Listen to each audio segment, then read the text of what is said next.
So now it's time to talk about webhooks. But as I was digging into webhooks, I realized that one video really wouldn't do it justice. I also realized I don't really know a lot about webhooks. To be perfectly honest, before this series of videos, I hadn't even used a webhook. Hopefully, I've never claimed to any of you or to anyone else that I'm omniscient when it comes to Odoo, but I'm pretty scrappy, so we can figure this out. Anyway, this is a broad subject, so in this first video, we're just going to talk about what a webhook is.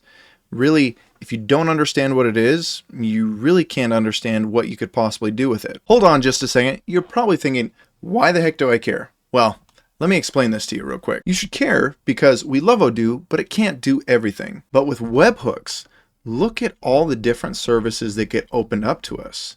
This is a service called IFTTT, and you can send in webhooks as a trigger, and then you can use those to do, well, tons of different stuff with all these different platforms. I mean, I've been scrolling for a while and we're not even a quarter of the way through.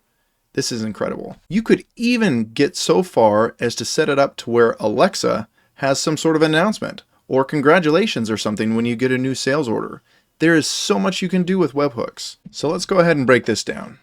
Imagine I have a walkie-talkie right here. If you've ever used one of these, you know you have to tune it to a specific channel so that when somebody's trying to talk to you, it gets to your walkie-talkie. A webhook is a lot like this. There's a specific message being sent to a specific channel. The message could be very simple. It could simply say a sale has happened. Or we could have a complex message that tells us all about the sales order that's happened, the products, the customer, all of that. The really cool thing is that the message is formatted in such a way that we can pull all that separate information out. So essentially we could have a sales order happen in another system, and when it comes into Odoo, it creates the sales order in its entirety. Odoo can work on both sides of the radio.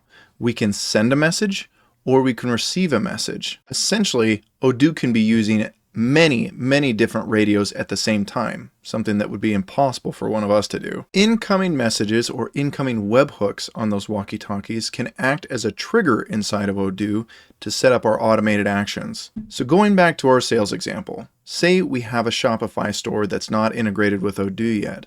What we could set up is a webhook to where when a sale happens, it kicks off a message that comes in, hits a specific URL, and then queues up a sales order creation inside of Odoo. Thankfully, the same can be done inside of Odoo. So we could deliver the order, and then we could send a webhook back up to Shopify so that it shows the order as delivered. So in summary, basically, a webhook allows us to have all these different walkie-talkies between our systems. And we're not just sending simple messages. We can send complex messages with a lot of different information so that dual data entry is really a thing of the past. So now that we understand webhooks a little bit better, because hey, I'm learning on the fly here too, let's get into how we can use webhooks coming into Odoo to do some pretty crazy stuff. Stay tuned for the next video where we go over that.